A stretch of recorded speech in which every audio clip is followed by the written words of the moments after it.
আসসালামু আলাইকুম। সবাই কেমন আছেন? আমি আলহামদুলিল্লাহ ভালো আছি।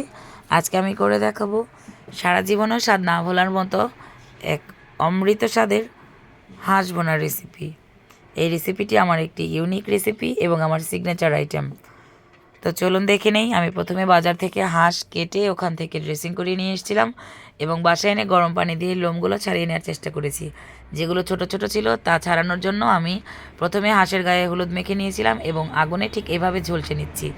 আপনারা আজকের ভিডিওটি দয়া করে স্কিপ করে কেউ দেখবেন না, তাহলে কিন্তু রেসিপিটি আপনারা করে মজা পাবেন না।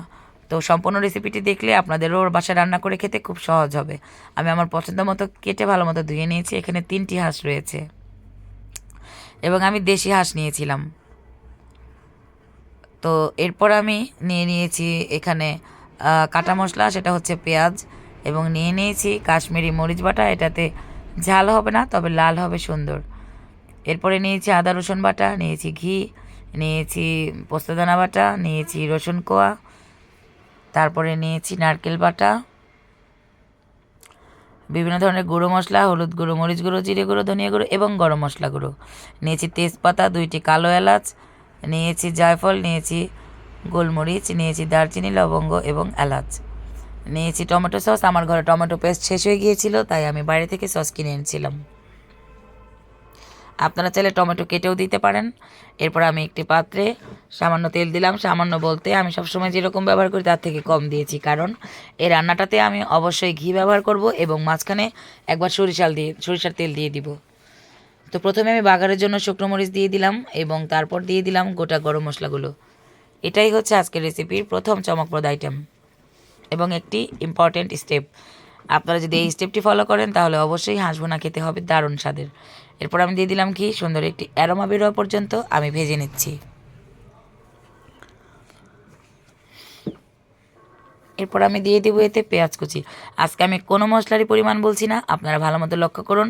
আমি 3টে হাঁস অনুযায়ী আমি এই পরিমাণটা দিয়েছি। আপনারা 1টি হাঁস বা 2টি হাঁস যাই নেন না কেন, আপনারা আপনাদের পরিমাণ মতো দিয়ে নেবেন।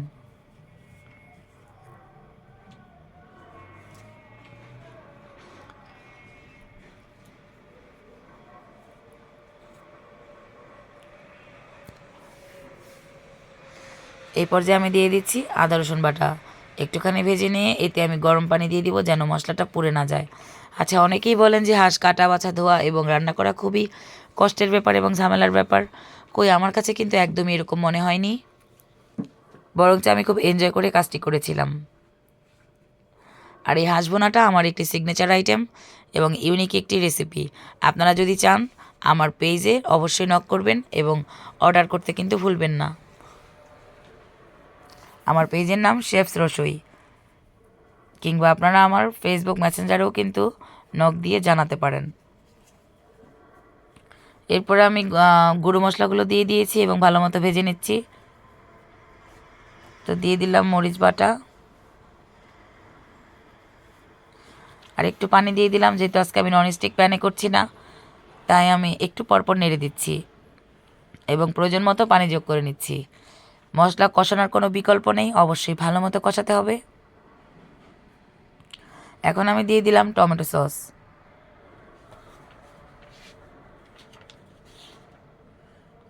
আমি আমার এই রেসিপিটি নিয়ে চ্যালেঞ্জ করে বলতে পারি, আমার এই হুবহু রেসিপিটি অন্য কোনো চ্যানেলে আপনারা পাবেন না। এটা একান্তই আমার নিজস্ব ইউনিক একটি রেসিপি। তো এখানে দিয়ে দিলাম আমার পছন্দ মতো লবণ, আপনারা আপনাদের পছন্দ মতো দিয়ে নেবেন।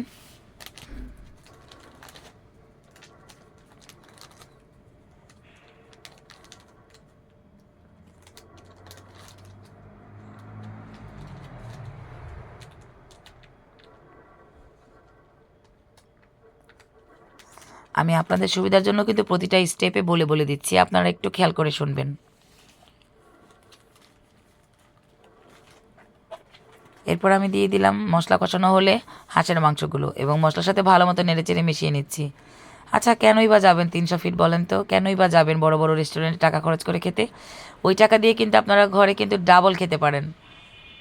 একটু ধৈর্য নিয়ে, একটু ধৈর্য শক্তি নিয়ে যদি রান্নাটা করেন তাহলে কিন্তু হয়ে যাবে মজার একটি রেসিপি। এবার আমি দিয়ে দিলাম পোস্তদানা বাটা। ওই যে বলেছিলাম আমার ইউনিক রেসিপি, তাই আমি ভাগে ভাগে সমস্ত কিছু দিয়ে নিচ্ছি, তাই স্কিপ করবেন না। এটা আমার রিকোয়েস্ট রইল। দিয়ে দিলাম দই, এখানে আমি টক দই দিয়েছি। সব কিছুর সাথে ভালো করে মিশিয়ে নিচ্ছি।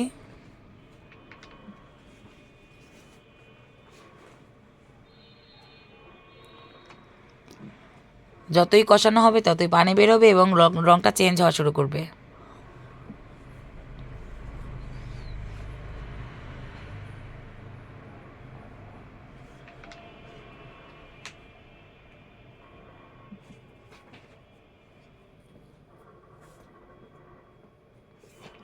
তো দেখুন কি সুন্দর একটা রং চলে আসছে। আবার ঢেকে দিলাম। আমি যখন রান্না করছিলাম আমার আশপাশ থেকে অনেকে জিজ্ঞেস করছিল যে আজ শেফস কী ম্যাজিক দেখাচ্ছে। আর তারাও খুব আগ্রহ নিয়ে এবং যেই সুঘ্রাণটা বেরিয়েছিল না, তারাও বারবার জানতে চাচ্ছিল এবং অনেকেই কিন্তু খাওয়ার আগ্রহ প্রকাশ করছিল। এরপর আমি দিয়ে দিলাম আস্ত রসুনের কোয়া।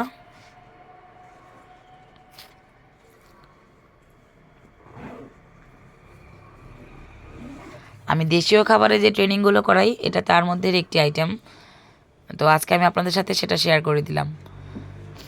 এরপর আমি দিয়ে দিলাম নারকেল বাটা।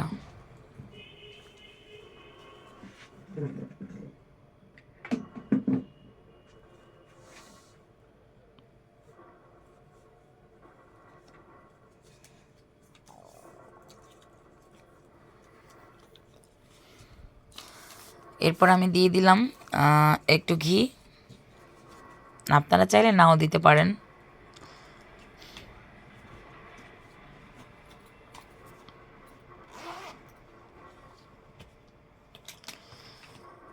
তবে দিলে খাবারের টেস্ট আরও বেড়ে যাবে। ওই যে বললাম শেফস ম্যাজিক হ্যান্ড যদি আপনারাও চান তাহলে অবশ্যই পুরো রেসিপিটিই ফলো করতে হবে। এরপর আমি দিয়ে দিলাম আস্ত কাঁচামরিচ। আর আমি নামানোর আগে জিরে গুঁড়ো দিয়েছিলাম, সেটা আসলে এখানে ভিডিও থেকে ডিলিট হয়ে গিয়েছিল, তাই দেখাতে পারিনি। আপনারা অবশ্যই জিরে গুঁড়ো এবং যদি প্রয়োজন মনে করেন তাহলে আরেকটু গরম মশলা গুঁড়ো দিয়ে নামিয়ে নেবেন। দেখুন ফাইনাল লুকটা কেমন এসছে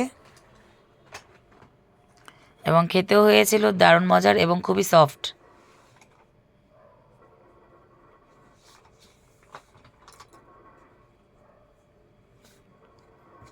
তো হয়ে গিয়েছে আমার রান্না। তো আজকে থেকে কিন্তু কেউ বাইরে যাবেন না হাঁস ভুনা খেতে, কেমন? ঘরে বসেই সুন্দর করে তৈরি করে নিতে পারেন দারুণ স্বাদের, রাজকীয় স্বাদের, জীবন ও স্বাদ না বলার মতো হাঁস ভুনা।